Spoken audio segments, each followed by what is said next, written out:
అది నమస్కారం.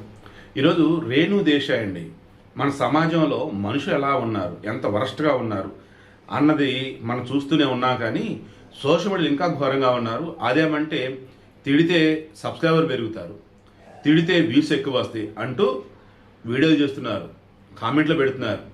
పలానా సెలబ్రిటీని తిట్టాడని చెప్పేసి వాడి మీద కేసు పెడితే వాడి ఐడెంటిటీ రివీల్ అయితే వాడి ఫేమస్ సెలబ్రిటీ అయిపోతాడు. అలా నిన్న ప్రెస్ క్లబ్లో కూడా పవన్ కళ్యాణ్ ఎవరెవరో ఏదేదో గత 4 రోజుల నుంచి చూస్తూనే ఉన్నాం. సో ఇప్పుడు రేణు దేశ అసలు ఏమంటుందంటే ఇక నుంచి ఐడెంటిటీ రివీల్ చేయకుండా వాళ్ళు పెట్టిన కామెంట్ జాగ్రత్తగా తీసుకొని దాన్ని సైబర్ పోలీసులకు ఇచ్చేసి వాళ్ళని అరెస్ట్ చేపిస్తా. ఆ అరెస్ట్ చేయించేటప్పుడు వాళ్ళ ఏంటి ఎక్కడ రివీల్ అయ్యింది, వాళ్ళ చుట్టుపక్కల రివీల్ అయ్యింది, వాళ్ళ ఇంట్లోకి రివీల్ అయ్యింది. అప్పుడు ఏమైంది, అతను పరుగు పోయింది. అతను ఎవరినైతే అన్నాడో వాళ్ళు ఎంత బాధపడ్డారో అంతమించిన బాధ వాళ్ళు పడతారంటూ ఆమె చెప్తున్న విధానం నాకు చాలా బాగా నచ్చింది.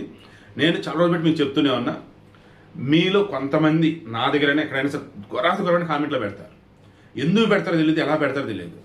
ఒక సభ్యత అంటే సంస్కారం అంటే మన చుట్టూతో ఉన్నవుతానా, బయట సోషల్ మీడియాలో కూడా ఉండాలి కదా. ఆ రకంగానే మనకు కనపడంలే చలరేగుదవ్వాలి అన్నట్టు కొంతమంది, ఇలా చలరైతే మనకు వ్యూస్ వస్తారని కొంతమంది, అలా చలరైనటువంటి వాళ్ళు అకస్మాత్తుగా ఎలా చనిపోయినట్టు మీకు తెలుసు ఎవరు ఏంది అని చెప్పేసి. సో ఇప్పుడు నేను చెప్తుంది ఏంటంటే రానున్న రోజులలో పోలీసులు కొత్త సాఫ్ట్వేర్ ఇన్స్టాల్ చేయబోతున్నారు. దీనివల్ల సోషల్ మీడియాలో ఎక్కడైనా తేడాగా కామెంట్లో పెడితే ఆటోమేటిక్గా అదే డిటెక్ట్ చేసి ఆర్టిఫిషియల్ ఇంటెలిజెన్స్ టూల్ యూజ్ చేసి అదే డిటెక్ట్ చేసి ఆటోమేటిక్గా మీ మీద కేసు ఫైల్ అయ్యింది. ఇక మీకు చుక్కలు అన్నమాట. సో రేణు దేశాయ్ ఏం చెప్తుందో అంత కరెక్ట్గా ఉంది, ఒకసారి మీరు కూడా వినండి. హలో అందరూ, a quick update video. So when I made live last time, నేను లాస్ట్ టైం లైవ్కి వచ్చి చెప్పాను, ఇప్పుడు నాకు మీరు బూతులు తిడితే నేను మీకు అరెస్ట్ చేపిస్తాను. We have arrested more than 6 people, కానీ దాంట్లో 2 రిలీజ్ చేశారు. దాని తర్వాత ఎందుకు రిలీజ్ ఆపేశారంటే ఇంకొక ఇద్దరిని అడిగితే మీరు ఎందుకు ఇట్లా బూతులు పెడుతున్నారు, మీకు తెలియలేదు కదా ఆవిడ ఏంటి పర్సనల్గా కాదు, నేను ఇట్లా ఏదో సెలబ్రిటీ గురించి తప్పు రాసేస్తే బూతులు పెట్టేస్తే నేను ఫేమస్ అయిపోతాను, నాకు యూట్యూబ్లో ఫాలోయింగ్ వస్తుంది, నాకు ఇన్స్టాగ్రామ్లో ఫాలోయింగ్ వస్తుంది, అట్లా చెప్పిన తర్వాత we took a decision, we are not going to reveal the identities in public, but the arrests are going on. ఇప్పుడు దీని ముందు మీరు ఇప్పుడు ఎవరైనా బూతులు పెట్టేస్తే మీ ఇంటి వాళ్ళు ఇన్ఫార్మ్ అవుతున్నారు, మీ సొసైటీ ముందు మీకు అరెస్ట్ చేసేస్తారు, వాళ్ళు పోలీస్ స్టేషన్ తీసుకొస్తారు, మీ కెరియర్ మీద మీ లైఫ్ మీద ఒక బ్లాక్ మార్క్ ఉంటుంది. సో కొంచెం మీ ఫ్రీడమ్ ఆఫ్ ఎక్స్ప్రెషన్ వేరే ఉంటుంది, కానీ ఎవరైనా బూతులు పెట్టడం వేరే ఉంటుంది. కొంచెం ఆలోచించుకొని ఇలాంటి పని చేయండి. ఇది మంచిది కాదు, నిజంగా మంచిది కాదు ఇట్లా బూతులు పెట్టడం.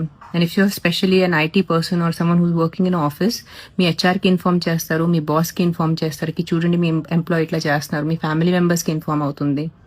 సో జస్ట్ నేను అప్డేట్ చేయలేదు బికాజ్ నేను కొంచెం షూటింగ్లో బిజీ అయిపోయాను. సో అప్డేట్ అవ్వలేదు, డోంట్ థింక్ దాట్ వీళ్ళు మర్చిపోయారు ఇప్పుడు ఏం ఫాలో అవ్వాలి. Every day we are following up, every day the arrests are happening. So దీని తర్వాత మీరు నాకు కాదు ఏదైనా content creator anyone who's there, ఆడవాళ్ళు మగాళ్ళు వాళ్ళకి మీరు బూతులు పెట్టేస్తే you will be arrested if they put an FIR on you. This has literally become like a mental health pandemic లాగా అయిపోయింది జనాలు, యూట్యూబర్స్ అని ఇన్స్టాగ్రామ్ పిచ్చి వల్లే. సో కొంచెం ఆలోచించుకోండి. ఫ్రీడమ్ ఆఫ్ ఎక్స్ప్రెషన్ ఉంటుంది. ఎస్, మీకు ఎవరి పని నచ్చలేదు, వాళ్ళ కాంటెంట్ నచ్చలేదు, వాళ్ళ యాక్టింగ్ నచ్చలేదు, వాళ్ళు వేసుకున్న బట్టలు నచ్చలేదు, దాని గురించి మీరు చెప్పచ్చు, నచ్చలేదు.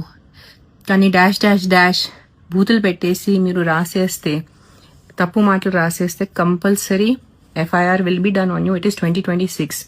మీ అకౌంట్స్ ఫైండ్ అవుట్ చేయడం ఎక్కువ టైం పడదు, వెంటనే దొరికిపోతున్నాయి, ట్రేస్ అవుట్ అవుతున్నాయి, వాళ్ళ ఇంటి వరకు వెళ్తున్నారు పోలీస్ వాళ్ళు. And this is also video to thank the Gachibowli cyber crime. They really understood the situation, not because నేను సెలబ్రిటీగా సమ్ విఐపీ కాదు, వాళ్ళు జెన్యున్ గా ఈ సిచ్యువేషన్ నిజంగా చేతి నుంచి దాటేస్తుంది, జనాలు చాలా అబ్యూజివ్ అయిపోతున్నారు ఆన్లైన్ అని, వాళ్ళు ఒక సోషల్ కాజ్ గా వాళ్ళు కూడా తీసుకుంటున్నారు. So thanks a lot to the police. నాకు కొంచెం మళ్ళీ సిస్టమ్ మీద నమ్మకం వచ్చింది because I had lost hope. So yes, going forward మీ ఫ్రీడమ్ ఆఫ్ ఎక్స్ప్రెషన్ ఉంది, మీరు ఎక్స్ప్రెస్ చేయొచ్చు, కానీ ఏ వ్యక్తికి మీరు బూతులు పెట్టడం మీకు కుదరదు. That is online abuse and you will be arrested and you will have a black mark for the rest of your life on your career. So కొంచెం జాగ్రత్త, ఆలోచించుకోండి. Make social media happy place, a clean place. చెత్తగా చేయొద్దు, సరేనా?